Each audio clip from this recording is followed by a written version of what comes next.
Welcome back to the Always Reading Book Club. It is your girl Kiki Reader, and we are going to do a one and done today. Imana Mary, I have not forgot about you, okay? But we're going to do this standalone. It's by Emma Bennett, and it's called Starstruck. We meet Kate. Kate has a son named Charlie. He's about 5 years old. And today is the day that her divorce has been finalized from Nick, who is now officially her ex-husband. She describes their marriage as they got along pretty well.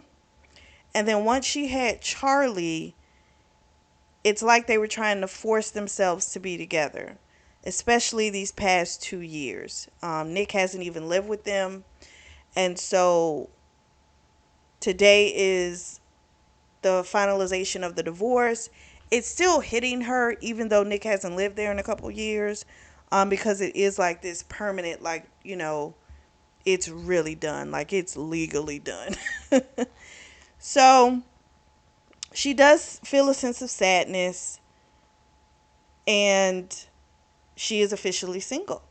So her mother picked up Charlie and is gonna let Charlie stay the night with her because she figures, maybe her daughter just needs some time to herself, you know. And her best friend Becca calls her and it's like, "Hey, are you okay?" She's like, "If you need me to come over, I'll come."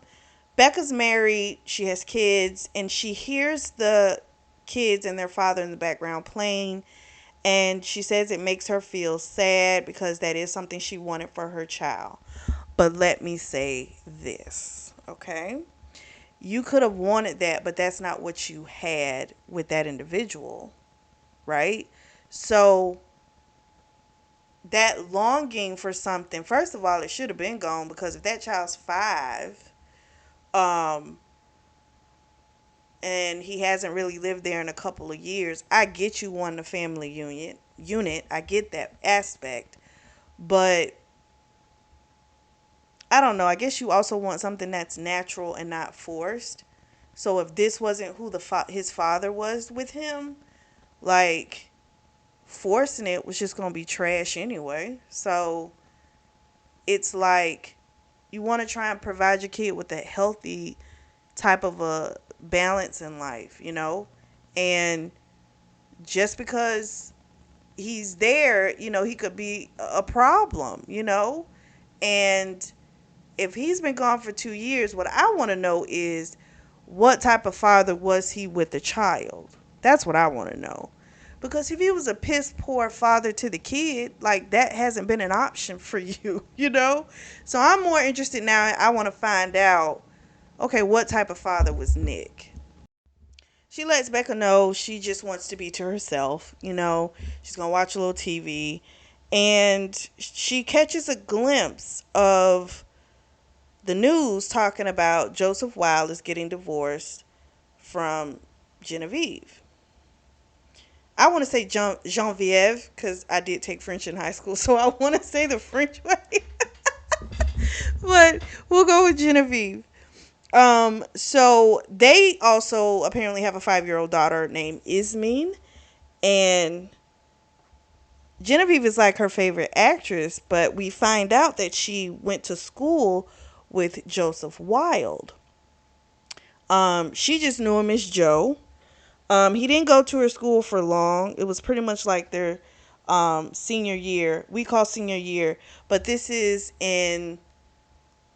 over in England. They're they're outside of London. I want to say Dorchester is where they live, if I'm not mistaken. And I think they call it sixth form, the year, which is like your senior year, something like that. So she didn't know him for that long, but they were friends. And one night he had invited her out to come to like this bar or whatever. And she goes, he gets up on stage. Dude has this magical, gravely, grovelly type of voice. And it shocked her because he was like kind of, quirky, dorky kind of a dude. And so to see this come out of him, it was just pure shock. So That night they were supposed to hang out, but a record exec came, and not too long after that he was gone. So she's looking through her box of memories from school. It's been about 12 years, so that puts her around about 30 years old. And she sees his number written down on a piece of paper, and she kind of was like, you know what? I'm going to leave a message. So she leaves a message pretty much saying, I don't know if this is still your phone or not, but this is Kate Holloway. I don't know if you remember me from school, but I saw on the news about you going through a divorce, and I just recently went through it. And so I was just calling to see if, pretty much she could offer any words of encouragement. It's basically what it sounded like was her message. Um, she hung up, and then she, of course, freaked out, like, oh my gosh, why did I do that? Who knows who this could be? And so, but you know what? At this point, what's done is done. You done left the message. You can't change it. You hung up the phone. You can't delete it. So she winds up going off to sleep. The next day, her mother brings Charlie back. They spend most of the weekend doing a lot of stuff together. Then that Monday comes, and she goes back to what she does. So she lives on a barn, but she also has two other barns that are on the property, and she rents those out to people for holiday. So that's what she does for a living. So she's got some fixing up to do on some of the one of the barns, and so um, she had gotten a request the night before because someone had booked one of the barns. So then a silver Mercedes pulls up with tinted windows, and long and behold, who pops out? Our boy Joseph Wiles. So she, of course, is a little starstruck, and of course she's like, what are you doing here? And we find out that he says his assistant booked it under a false name of like Mr. Smith. And he, of course, was like, could he possibly stay there and kind of lay low?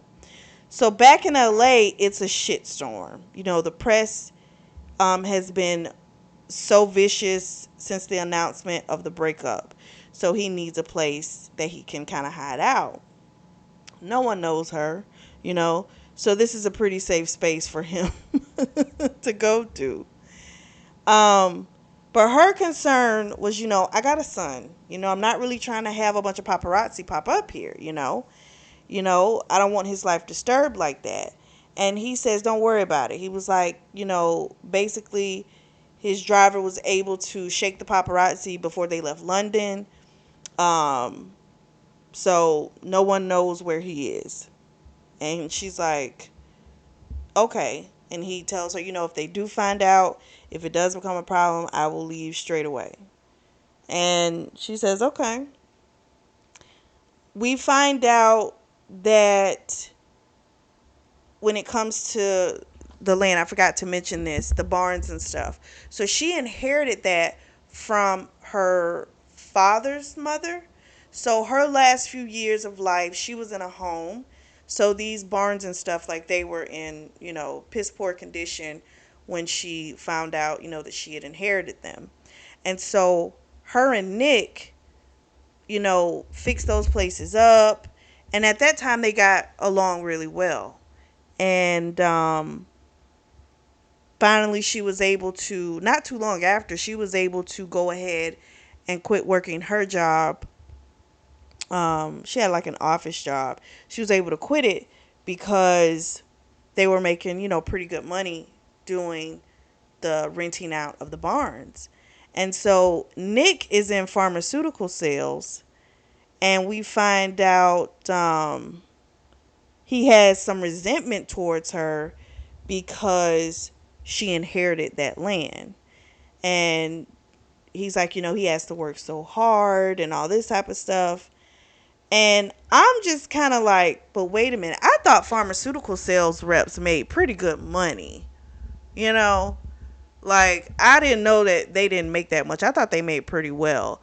But he does travel a lot and things like that. But it's like, how you going to get upset with her because she inherited something, but she's making it work for all of you, for the family, you know? So I'm like, I don't like him. Early judgment, I don't like him. We also find out that he used to be really short with Charlie. Like, there was no patience. He was not a great person to be around. And she was too chicken shit to pull the plug on the relationship. And then one day, he had told her, he was just like, I can't do this anymore. I'm not happy. This isn't working. And she wasn't happy either, you know, and they had to kind of, you know, face the truth. And so, but now she says they're more friends now than they were before. So it was a better position, a better situation, and now Charlie and Nick have a better relationship. So I said, well, that's good. But again, that's what I was kind of pointing to. Like, I wondered, like, okay, well, what kind of relationship did Nick and Charlie have? And he wasn't that great if he was short with the kid and stuff like that. Like, he wasn't trying to really bond with the child. So it's just kind of like he was pretty shitty. So what you heard in the background of your homegirl, you were never going to have that. I'm just saying.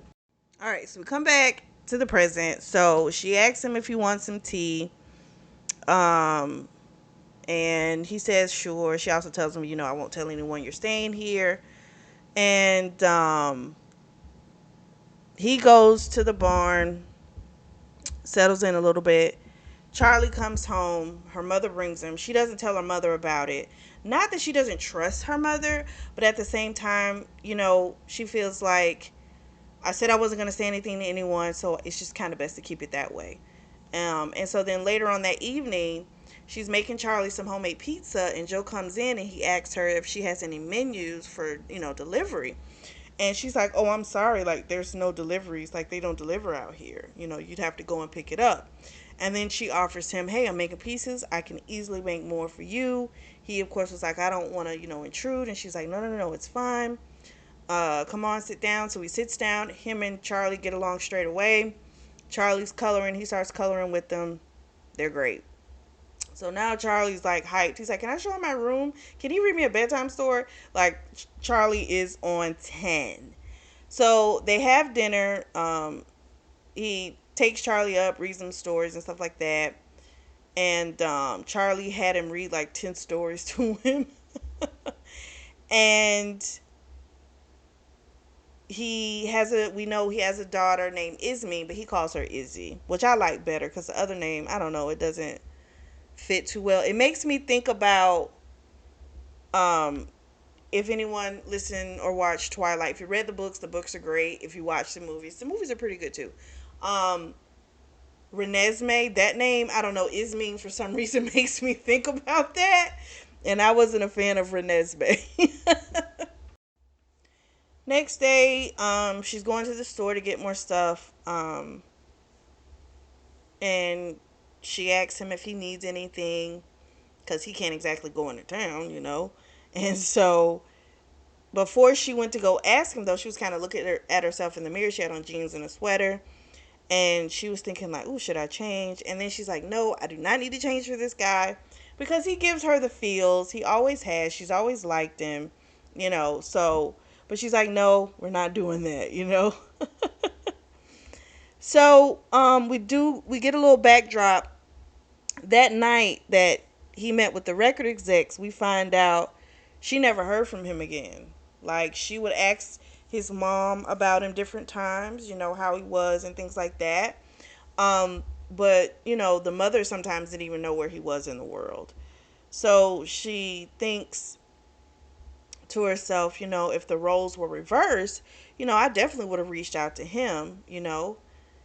But and I agree with that. I feel like he probably could have. But then again, maybe it was so much going on. Who knows? I don't know. That's a hard one.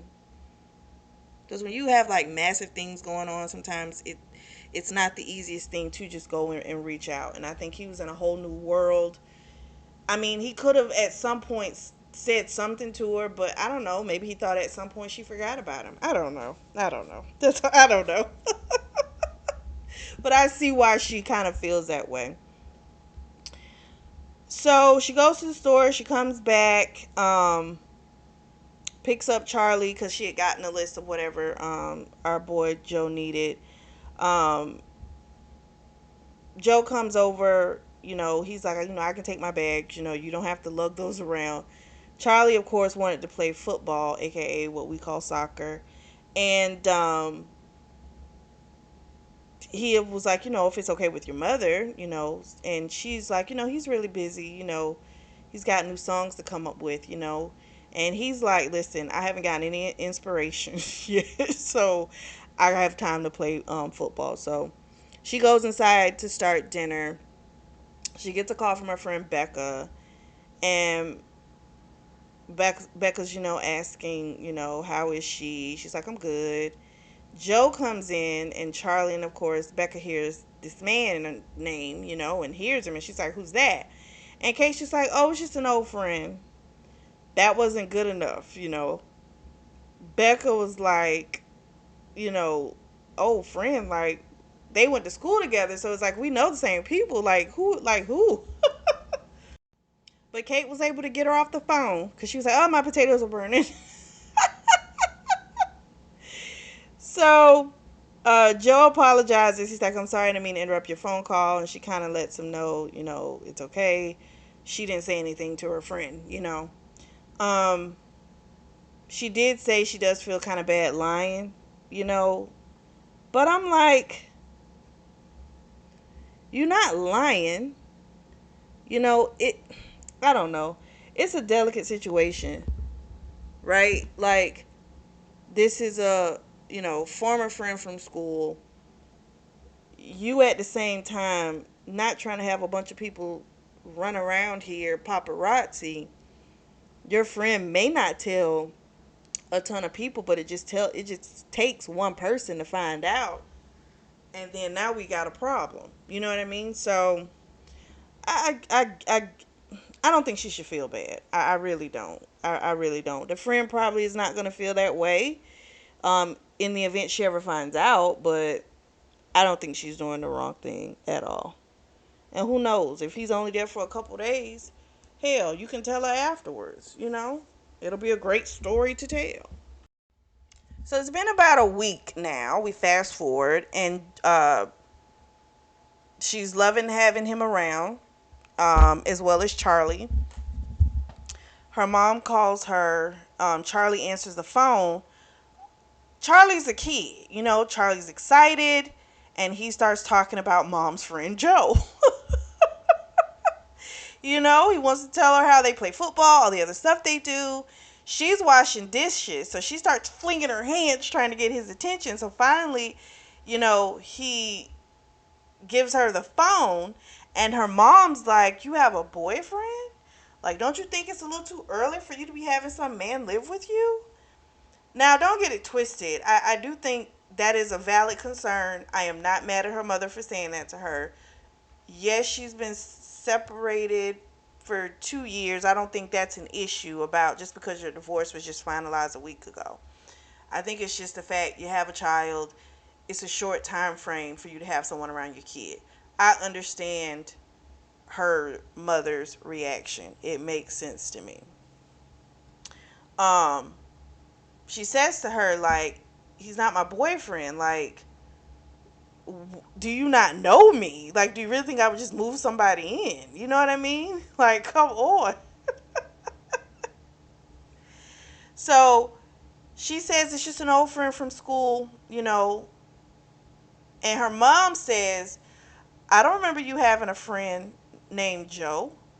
She's like, the only person close to that was the guy that went off to be a rock star.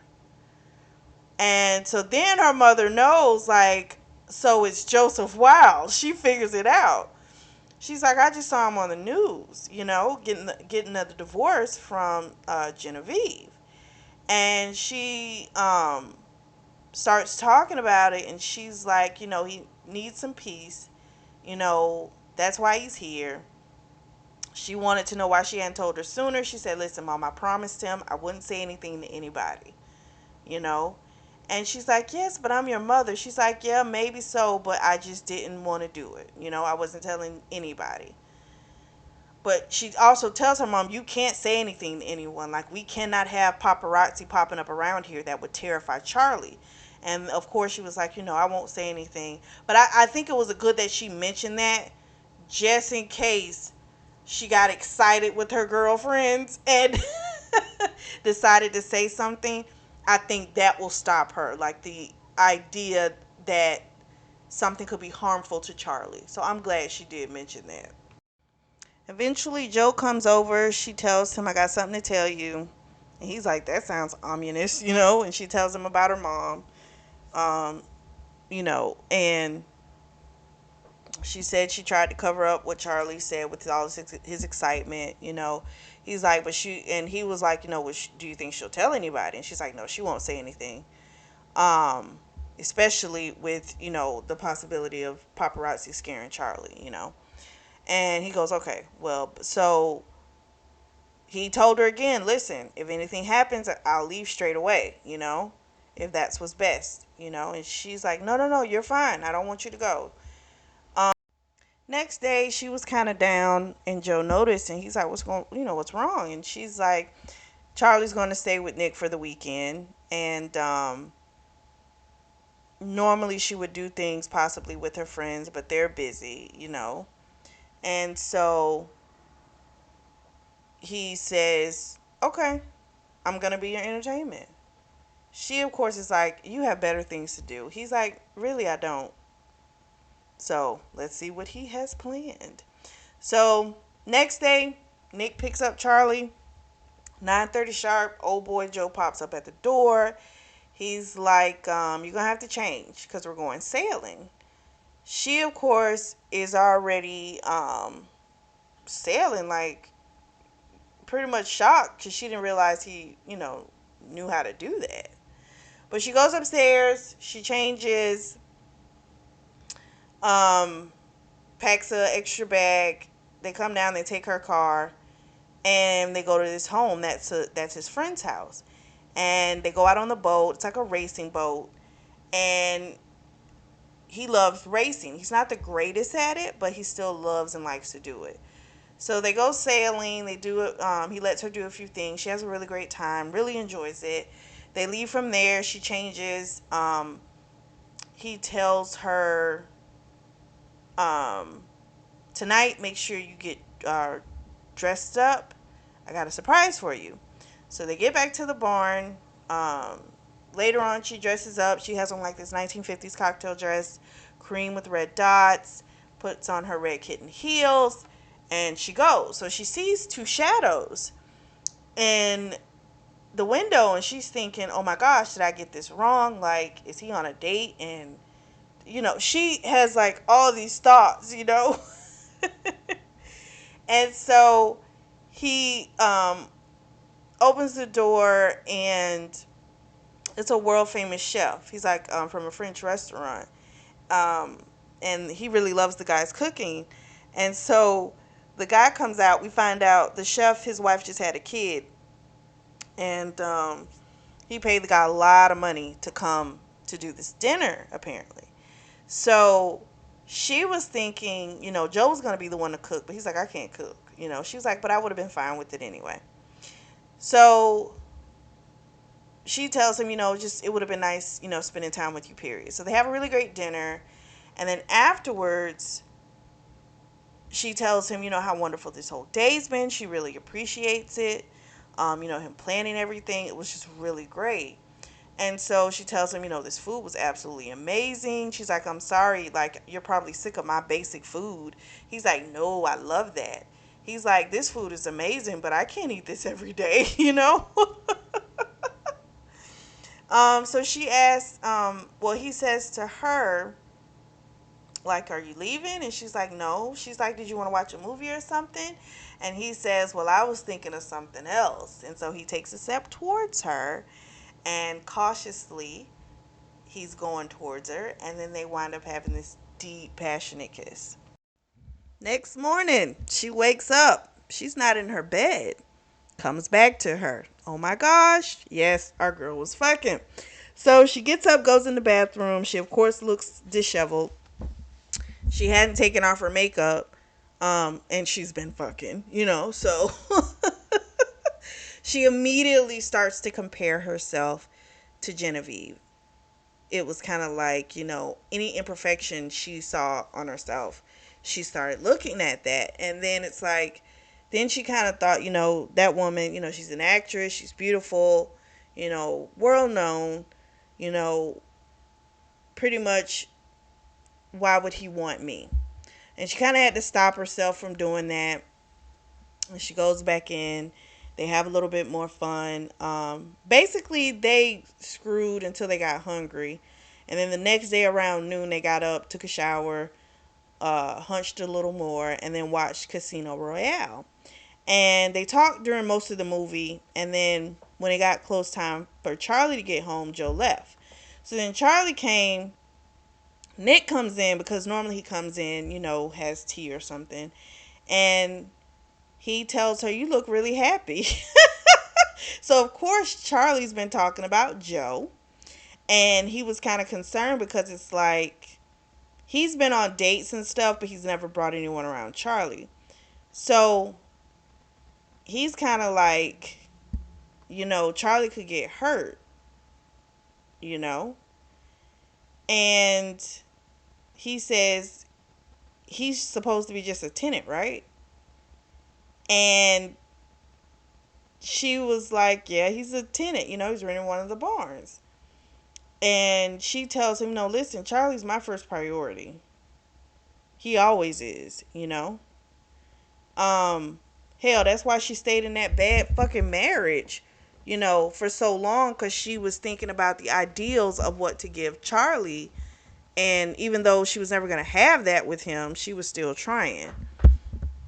So this is a prime example why, look, the child now has a better relationship with the father than he ever did when the dad lived there. You know what I'm saying? So you trying to stick it out, and then but it could be a horrible situation for the kids because they see the fuckery. Kids are smart. They're not idiots. Nick's problem is, I look at you glowing. I probably never seen you glow like this. My kids talking about this other man like he's the best in the world. Oh, he feels intimidated. That's all. So my thing is, just say that shit. Just say it.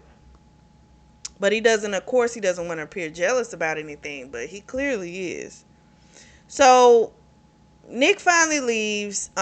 She didn't call Joe right away. She did message him and say, "Hey, I'm just gonna spend the afternoon with Charlie," and he just messaged back, once you tuck Charlie in, can I come and tuck you in? And she's like, "Okay." Um, so sure enough, that night he comes, they fuck around, and then afterwards they have this little conversation. We get a little bit more detail about Joe because he was kind of asking her, like, basically, how did you work out the whole situation between you and Nick with settling everything? Like, how did that work? And she said, honestly, everything financially wasn't too bad. The concern was Charlie. I was afraid he was going to try and take Charlie.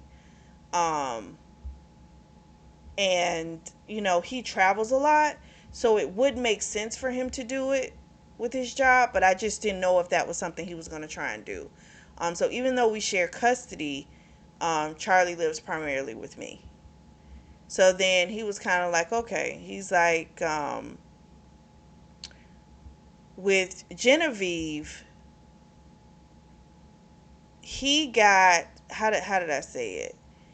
Basically, Genevieve got married because her publicist told her she needed to appear more family oriented. That's what people needed to see from her. So that's why she got married, and that's why she had a baby. Okay? So this isn't really something that she really wanted. It's not really her style. So we find out that she told the world that they were separating in an interview, trying to say it was joint, like there was like a joint statement, but it wasn't. She did that and he didn't know. Now, he does realize that their relationship was not good. It wasn't working. He knows that. but he didn't know she was gonna pull that stunt. Um, so it's crazy. He found out like everybody else that they were getting divorced. That seems. He says she's very meticulous when it comes to her career. Everything is based around that. Um, but he doesn't regret marrying her because then he wouldn't have Izzy, and she's the best thing ever. She's worth what he's gone through with Genevieve. He asked her if he could stay the night. He said, I'll leave before Charlie wakes up," and she said, "Sure." So he fell asleep fast, and then her mind's reeling, and she's thinking, of course, like, "Oh my gosh, like, how would this, work?" Like, he's bringing up strong emotions. I'm like, but still, girl, you just kind of need to chill and just kind of let it ride for just a little bit. Y'all just started fucking. It's only been a week, and it's not even a week of fucking. It's been one night of fucking. Just give yourself a moment. So the next day, she's outside. She's talking to Joe, and she's like, talking about the different things she wants to do with her garden. Of course, he offered to pay someone to do it. She's like, no, no, no, no, no. I cannot let you do anything like that. He's like, I'm already paying you to live here, And she's like, yeah, but that's different. And so he's like, okay. So she had to go into town to do a couple things.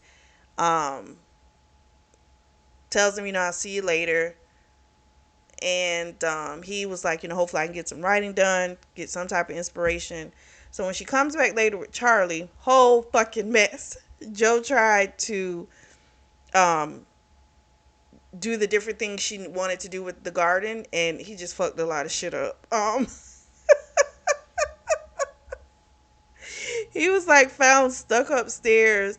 She had to help him. It was a complete mess. She, of course, is upset. She's freaking out as well. He's like, I'm so sorry. I'm going to call someone to come here and take care of it.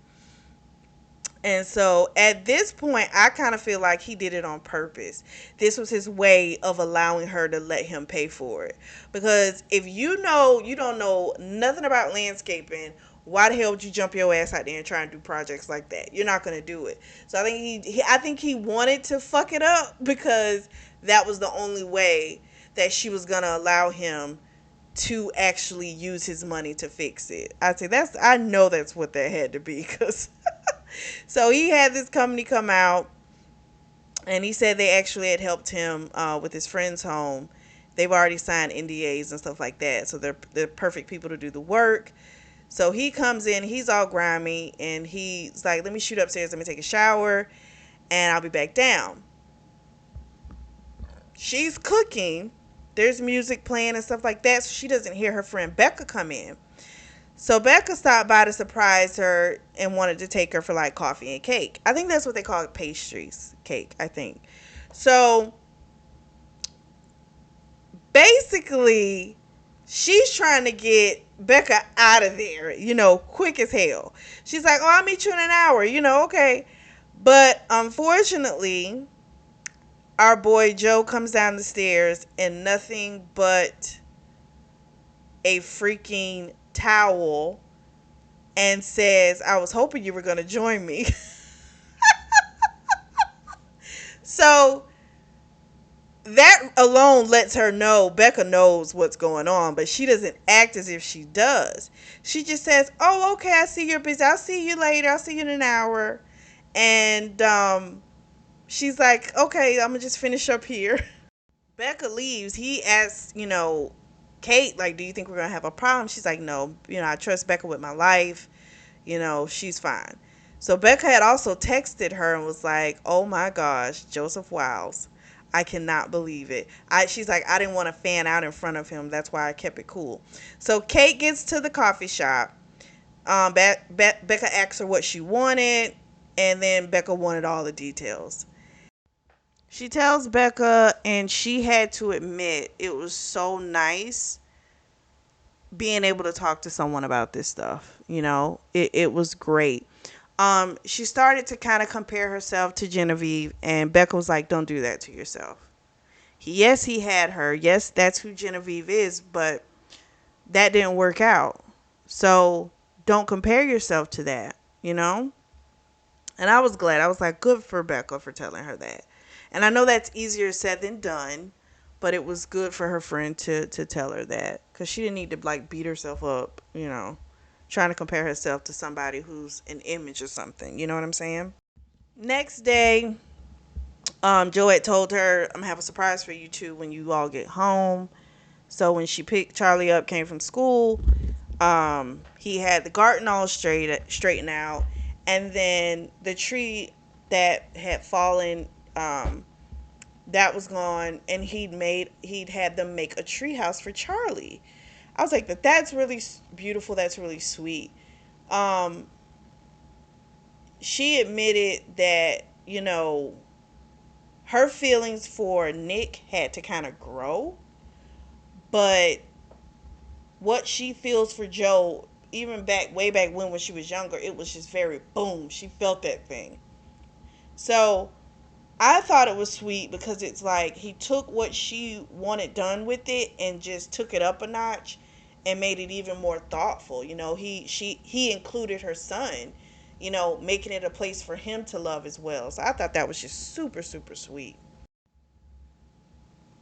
Next day, Charlie and Kate were out, and when they came back, Nick and Joe were in the kitchen.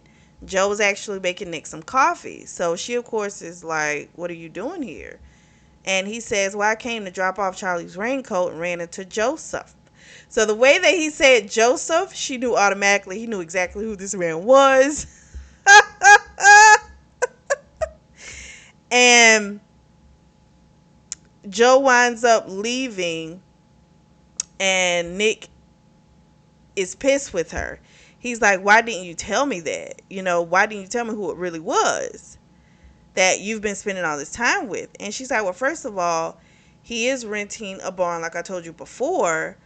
She's like, but, you know, well, now he's my boyfriend. I guess they had a little conversation. I don't remember it, but I guess they had a little conversation. Um, and she tells him, you know, I can have whoever I want here, you know. But the problem is, I guess, bringing him around the kid. But he made comments about the fact that the child was so enthralled with the new man, which is what I knew was what was pissing him off. He made a comment about, you know, millionaires and famous people. So these are just his insecurities when it comes to finances. So that's what pisses him off. That's the chip that he's got on his shoulder. And again, that's your shit. That's not hers. I can see him saying, you know, it's too soon for you to have someone around my child. But again, he was just someone that she knew from childhood, and if anybody else stays there in a barn, they'll possibly be around your kid too. I'm just saying. So Nick leaves, and then Joe comes back, and Joe tells her he's got this premiere to go to in London, and he wants her to come. So at first she's kind of like, I don't know, that's not my thing. He's like, well, you know, this is something I have to do sometimes. You know, would you at least consider it? And so she agrees, but she's not walking down the red carpet. And I'm gonna say this. I get it. You like your private life. I understand that. Completely understand it. Let's be very clear. There are people who are famous and they have private lives, but you don't know shit about it. So it's possible for that to happen. Here's the problem. You are now involved with someone who is the hottest topic of the news, right? Now that's going to subside at some point, okay? It will. It's not going to stay like that. But then don't fuck him. That's all I know to tell you, because this is a part of his life. It's part of his work. This is what he does. So you saying that of like, you know, oh, I don't know if that's my thing. He wants to bring you into his world and you're kind of rejecting him. Again, I understand wanting your privacy and things like that. But again, don't be doing, like, you already calling this man your boyfriend, right? So you jumping in, but then like, I don't know if I like the water. No, bitch. This is the fucking temperature. And you already knew it. So I don't know. that's a problem. And it's something that I think once you felt like this was your boyfriend, you should have thought about some other stuff. I think it's a little fast for it to be like that's your boyfriend, but that's just my opinion, you know. But once you start labeling shit, okay, now you do have to think about the long term stuff. See, when you just fucking doing that, it's different. But now you got to look at some things.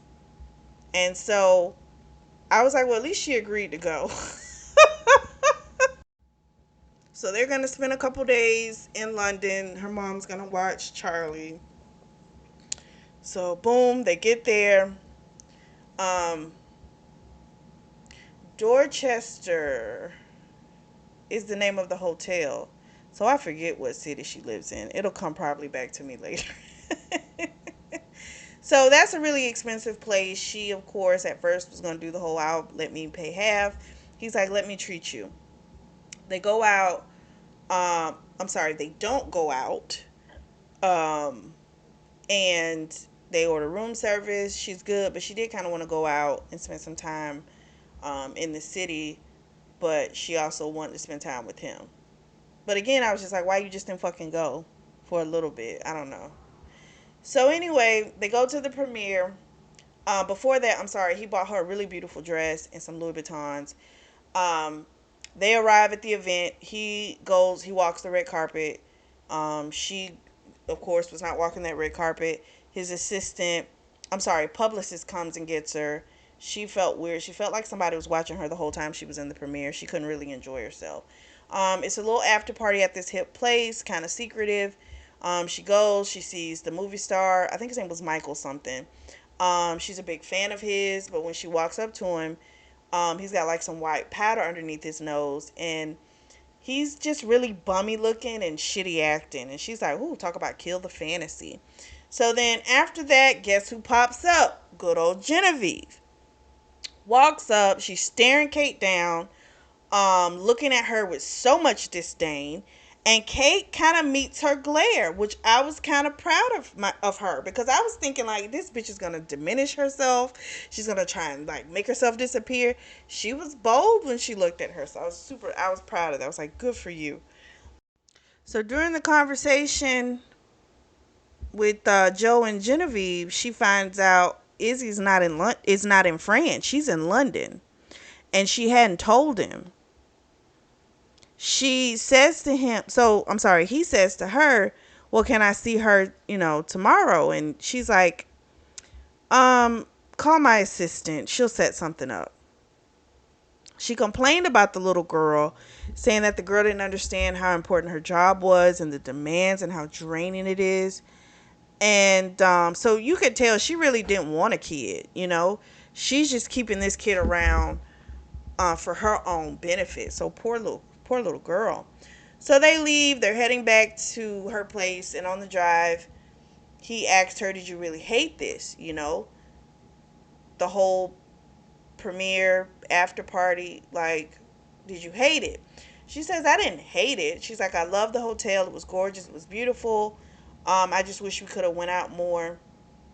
And he says, "We could have." He says, it's just a really crazy time. But normally he puts on a cap and some sunglasses. And then she says, well, I don't want to have to do that, nor do I want Charlie to have to live like that. So he's like, okay, so what are you saying? Are we done? And she said, no, I'm not saying that. It's just I don't know. You know? It's like this is a long-term thing. Clearly he's trying to be with you, and you bitching about this stuff right here. Like, she didn't, because he had two bodyguards and stuff, and she didn't like that. But it's like, again, why are we acting like we don't know who the fuck this person is? Like, they can't all of a sudden not be that anymore. It's just not realistic. So I didn't like that. She kind of irked me with this conversation. She really did. They get back that night. She's thinking they're gonna have like a later morning, because her mom's not gonna bring Charlie over until later. But there's a knock on the door. It's like 8 something in the morning. She goes down, it's fucking Genevieve. She's like, I went to the address that he gave me and no one was there. So then he comes downstairs and she goes, oh, I see why. You know? So she tells him she's got to go back to France to work. And basically, do you want your daughter? So of course he wants his kid. But he again was like, why you just didn't give me more of a heads up? You know, she could have told him the previous night. But it wasn't about that, you know. She's playing games, you know. So the little girl, Izzy, comes in and he's like, you know, asks Kate, can you watch her for a couple minutes while I talk to uh Genevieve? So they go outside. Clearly they were arguing. The little girl just in there normal, you know. She just chilling. And they're gonna spend the day. Well, no, let me go back. Joe comes in. She asks Joe, you know, you want me to make some breakfast? He says, no, I'm just getting, you know, Izzy settled in. And she felt a little disappointed. But I'm like, what the fuck you feeling disappointed? He just got his kid. Let him spend some time with her by himself. He don't have to fucking be around you with the kid. Like, come on now. Don't be a fucking dick. You know, she kind of irked me with that. She's gonna make dinner.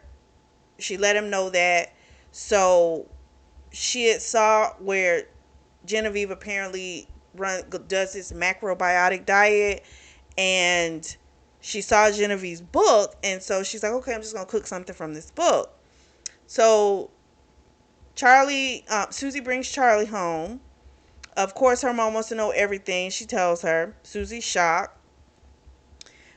She brings the food out. They finally come over, and the little girl kind of looks at the food like, what is this? And he told the kids, you know, go in another room or whatever. And he lets her know she didn't even write the damn book. She had nothing to do with it. He told her there is a team of people that tell her what to do and do things on her behalf. She doesn't eat that crap. She's got a private chef. She does try to eat kind of healthy or whatever, but my kid eats kid food. I put my foot down about that a long time ago.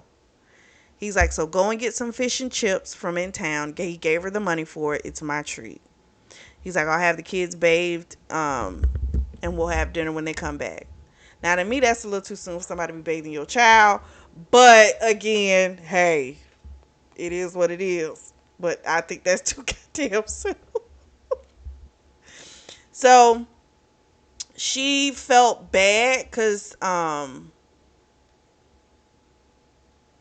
do I say this?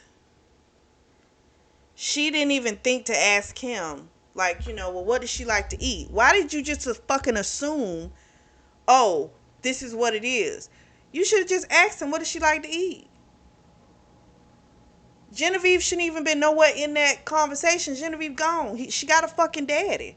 Just ask him what she eat, you know? But you go and do all this bullshit, and then them kids looked at that food like it was awful, and she felt bad. That made me laugh when I read it. Next couple of days, Charlie and Izzy get along. Izzy doesn't make a fuss. She just kind of does whatever Charlie wants to do. He would ask her, though, like, you know, if she would like to do something. She'll just say, no, she's just fine. She'd say, I'm fine, or she'll just shake her head. So then one day, Joe comes to the door with Izzy, and he's like, I got to take this call, you know. It's my manager. It's going to be long. Would you mind watching Izzy for a little bit? And she's like, cool. So he tells her he'll be done around noon. And she's like, okay, cool. So she calls Charlie down, and she was going to take Charlie for a walk in the woods. And so they wound up taking Izzy. Again, she's a really reserved child.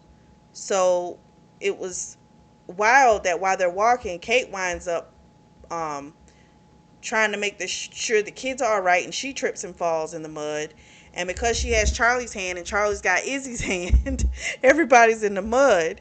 And then all of a sudden, Izzy starts laughing and goes, I'm a mud monster. So she had a ball. They get back to the house. She gives them a bath. Again, I don't know you, bitch. But okay, too soon to me in my book. But okay, that's what we doing. She gives Izzy some of Charlie's old pajamas. They're watching Toy Story, drinking hot cocoa. Joe comes in. She's like, "Hey, Daddy, how are you?" And he's just kind of looking weird, like, "What in the hell?" She loves her dad, but she's a very subdued kid. And I think it's probably from that mom and how she has to be around her. Probably, one of those try to be, you can be seen but not heard. You know what I mean? I think that's one of those type of situations. But she's enjoying herself. And so Joe's thinking like, this is awesome. I want to go, see mom. And Kate offers, why not just have your mom come here? It'll make it easier. The paparazzi won't be here, but they know where your mother stays. So it'll be better just I could fix up, you know, the barn and she could stay here. Well, she'll just stay in the same barn as Joe. And he's like, "Are you sure?" And she's like, "Yeah, absolutely." So they're going to get everything ready for his mom to come and stay. And I thought that was really sweet. They're getting ready for the mom. She was going to help him do the work, but he didn't want her to do that. But he wound up calling a cleaning service, hid in his room the whole time so they didn't know who he was. So his mother gets there.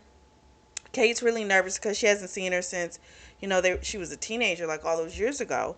But it was it was always very pleasant with her. Um, we found out at that time the mother was going through a bit of a difficult uh, bit because the Joe's father had just left them, and that's when they moved to that town. So it was a little rough for her. So Joe never really talked about the father being, gone or whatever. So we don't know that full story on why he left. So then the mother comes over. Um, but before the mother came over, I'm sorry, she got a phone call. Someone wanted to rent out the other barn. And she's like, "Okay, cool, not a problem." And it apparently was going to be a family that normally does it. So she was like, when she told Joe about it, she's like, "It's someone, they barely are going to be here. It'll be fine, X, Y, and Z." So when the mother comes over, she's absolutely sweet. She does remember Kate. And so it was nice. Um, she got another call. Someone else was trying to book that week for just a night. And she was like, "Okay, it was still possible for her to do it because she needs the money as well. This is still her livelihood. This is still her business." Um, so they're sitting down, the mother's there, and they're having a conversation. And the mother just kind of brought up when it comes to Izzy, like, how is that going to work? Like, have you all worked out a custody thing? And he admits they really haven't. Genevieve apparently is based in America, LA to be exact. And even though there's a lot of jet setting going on, he doesn't know, like, he doesn't know how this is going to work out. He's kind of at Genevieve's beck and call with this, and he's trying not to piss her off because he doesn't want to battle. But I think at some point something's going to have to give. So him and Kate have a little talk, and he does tell Kate, "I am definitely going to have a conversation with Genevieve. Um, but if she does, in fact, winds up in LA, he's going to have to be there too. He's not going to um, just see his kid every now and then. And she understood that. But then he asked her if she would come to America, and she's like, "I can't do that to Charlie. Charlie's dad is here. He can't afford to come over there all the time. And my mom lives here as well. Like, I have a life here. She has a business. That's a lot to ask of someone." So they're at a standstill because she understands he's got a kid. The kid has to be the priority. So the next day, the mom comes over with Izzy. She wanted to take the kids to go to the cinema, but she also wanted to talk to Kate. Um, and she kind of said to Kate, she was real with her. She's like, "Have you really thought this through? Like, where are you going to live? It's a lot going on. And she's just kind of like, well, when we get there, we'll deal with it. But I'm like, nah, y'all too fucking grown, and there's now two children involved. They've grown very attached to one another. You know, this is no longer some simple situation that we can just kind of fill out, right? It changed once y'all kind of put a name on it, you know? That's when the big shit should have started being talked about, and not just this, well, I don't know. Well, I don't know. I don't want you to go, but I don't know. Like, no, we're gonna have to really talk about this shit, because it's real. It's not getting real, it's real now, right? Because you're talking about a future with one another. Um, she knows she's not gonna move to America, you know. So she, kind of feels like at this point, if that's what he winds up having to do, it's just going to be some wonderful memories that they had these past few weeks. And that's just kind of the best way to look at it. And you know what? I agree. Because what other way you going to look at it? So Julia shows up. She's the woman that's going to be staying in the other barn. Now, the other barn is like for a family. It has like 4 bedrooms in it. But the woman says she just need to stay overnight. That was it. But when the woman comes to Kate's barn, she's like looking around, scanning the place, and she says to the woman, how can I help you? And the woman's like, oh, I need the Wi-Fi password. So Kate tells her it's in the folder, on the table in the barn. She's like, oh, okay, silly me. Then she's like, well, where are you going? And she says she's going to a beach, private beach, and the woman says, no, she just says a beach, and the woman asks, is it a private beach? And she's like, kind of. And then the woman leaves, and all she thinks is that's strange. But to me, I'm like, you didn't think that was just strange? Like, come on. So she texts Joe, coast is clear. They all pack up. The grandma as well. They're going to the beach. Have a great day. Have a beautiful time. Come back next day. Joe was like, we should go sailing. Kate was like, that boat was too small. He says, my friend's got a bigger boat. And she's like, Charlie's not a strong swimmer. He's like, it's cool. I'll get some buoys. I got one set for Izzy, but I'll get another one. So he goes to the store, puts on his cap and sunglasses. And before he comes back, a woman pops up with 2 huge men. We find out this is Genevieve's assistant, Arabella. So they come in, and the woman's short, cutthroat with her. Basically lets her know, pulls out the paper, and there's a picture of Izzy, Kate, and Joe. Now, this picture clearly was, they left something out, because on the other side of the table was the grandmother and Charlie. But they cut that out because clearly they're going for a certain type of a certain narrative. So the woman's like, I'm here to pick up Izzy. And Charlie and Izzy come down, and, what's her name? Izzy looks terrified, right? And she clearly doesn't want to go.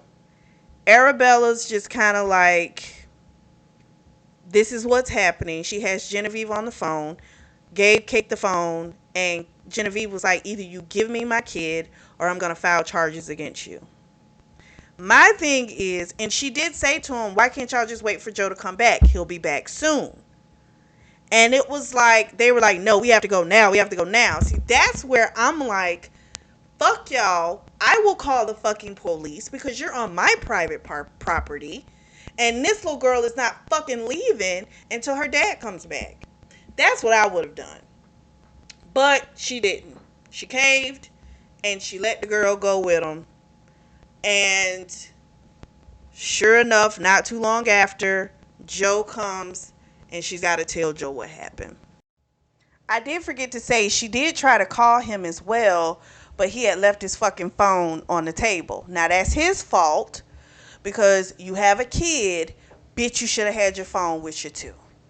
So, anyway, she tells Joe what happened. He's pissed at her. He, of course, is, why did you just let them take her? She felt like, what could I do? She had 2 goons with her. What was I supposed to do? And she wasn't trying to make it even worse by saying no, and then the goons drag the child out of there. She's not trying to traumatize the kid. So again, I understand that portion. I do. But she too easily like convinced to, I'm like, had them same balls like you had with Genevieve when she was staring you down. Had them same balls for some strangers. They in your shit. You know? You gotta have some balls on you, girl. Like, So he's upset. He of course leaves. He's trying to, he's in the barn trying to talk to Genevieve or whatever. It gets later and later, and she, still hasn't heard from him. But I'm like, he's trying to get his fucking daughter back. You're not a priority right now, and you shouldn't be, right? Like, this shit just went down. I'm trying to get my kid. And I felt like she should have understood that, because if something happened with Charlie, bitch, that would have been your attitude as well. So she annoyed me a little bit with this too. Charlie don't know what the fuck going on. Poor baby. He don't know. And he just knows Izzy's gone, and he don't understand why she left. Then, as I'm sure we all thought, Julia was paparazzi. So now all these fucking paparazzi people done fucking pulled up. And it's just complete and utter chaos. Eventually some bodyguards come, the same ones that were in London, and they get them away from there. She had to like turn the phone off, and because they were calling, because she, it's a business, the number's listed, so paparazzi were blowing the phone up. Her mother came, had to clear it through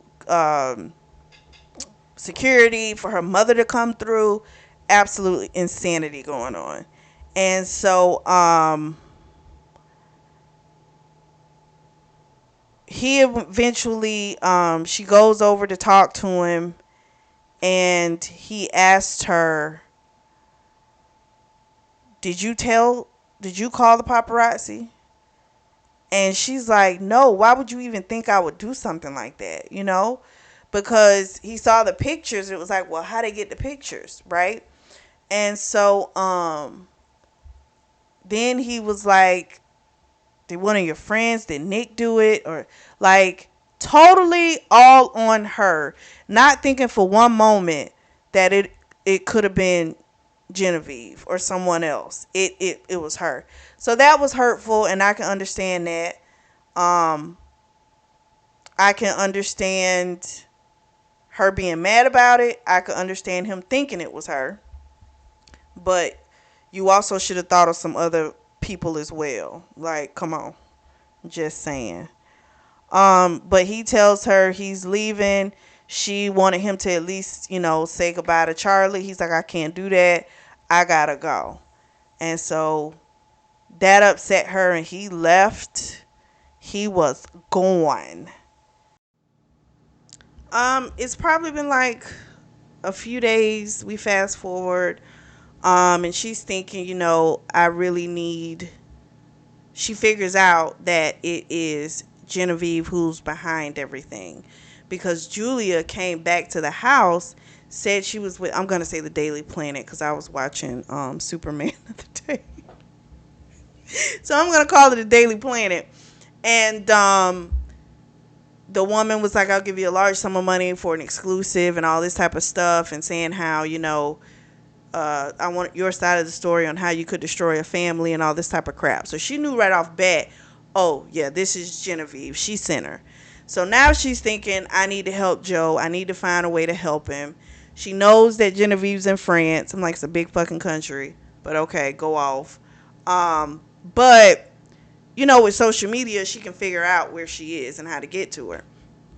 So, I'm like, she could have just called the mom and left the mom a message, and the mom could have got the message to Joe. But no, she's going to go to France. She's going to have her mom, Susie, watch Charlie, and she's going to go to France. So she gets there, gets a taxi. It's a guy named Theory, and he asks, what brings you to town? She tells him the truth, tells him the whole story. Well, come to find out, he's got a brother that's actually working on the set of the movie. He's like one of the... He owns, I think, the car company that's like driving the people around. So he also has an aunt and uncle who run like a mid hotel, and he's like, you can stay there, and they're reasonable. So she goes there. Um, she's tired, winds up passing out. Next morning, Theory takes her um, to the set. And while he's talking to his brother, she goes to look for Genevieve. She runs into two guards. They're like, do you have a pass? And then she hears this shrill voice of, what's the holdup? I need to get to my trailer. It's Genevieve. She tells her, Kate, she's like, what are you doing here? And Kate tells her, I didn't sign any paperwork, so I can go and talk. And that gets her attention. So they go to her trailer, and Kate wanted to tell her off so bad, but she had to try and appeal to the mother side of her, but not really the mother side, the fake caring mother part of her. And it worked. Because she was like, it's hard being a single parent and this and that and everything. And she's like, Genevieve's like, I know. And, they just don't understand, my craft. It takes so much out of me. And now my boyfriend Sergio is coming to town. There's just no time for him. So she says she's going to let Ismeen, because she does not call her Izzy. She hates that nickname. She's going to let Ismeen stay with Joe until the end of her shoot. Kate gets back home, takes a shower, comes down to get some tea. There's a tap on the door. It's Joe.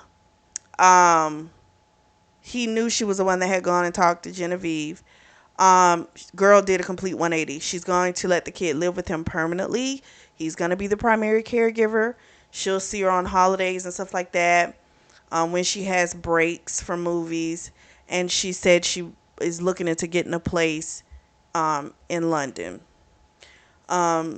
So he, of course, apologizes for how he left, what he said. And he was filled with so much guilt because he felt like it was his fault. He was trying to get Izzy, and he's like, I'm sorry, I messed up, And she, of course, was like, you blamed us. Like, how could you think that, And he apologized again. He said, I'm sorry. He said, I know, your family's not that, your family and friends aren't those type of people, but I guess some of that melodrama kind of rubbed off on me from years of being with Genevieve. And she told him how Genevieve was the one that had sent the reporter there and all that type of stuff. And then he's like, yep, that makes sense. She was trying to make herself look like the victim. He then told Kate how much he loved her, and he admits a little something. So the house that he took her to, that was not his friend's house. That was his shit. And then I think it's Devon. It's Devon, Devon. That's where they live. Devon. I think that's why I called it something else. But also, of course, so that means those boats and stuff, those were his as well. So we find out that when he got her message, he was already on his way to that house in Devon. And when he got the message, it was kind of like this whole nostalgia thing. And he had always thought about her over the years. And that's when he decided to book that barn. And he's, of course, like, he wants to be with her. He's all in. She's like, well, it's not big enough here, because he's got to have a studio, because he wants to just write music. He doesn't really want to perform anymore. His love is with the writing. And so he says, don't worry about it. That's when he tells her about the house, that he already got a bigger house. They, already got one. So he's going to pull back a little bit, and she also was thinking, you know what? Maybe Nick can run the barn, and that way, because he hates his job and he did like doing the work for the barn. So maybe this will be something good for him. He, of course, is like, I'll take care of you. But she's like, I don't want to just spend your money. She's like, I started a business once, I'll do it again. And so they're going to live their unrockstar life. That's what the name of this should have been. Unrockstar life. I liked it. A couple places pissed me off with the characters, but overall I thought it was a cute read. What did you guys think? Let me know. Drop down in the comment section and let me know. Also, your suggestions. Again, Amana Mary, I have not forgot about you. But put your suggestions down in the comment section as well. If you are in the market for a beautiful notebook or journal, I do have those available. And the links are going to be available down below in the description section. Make sure you like and subscribe and share. As always, I truly do thank you all for your support, and thank you all for tuning in to the Always Reading Book Club.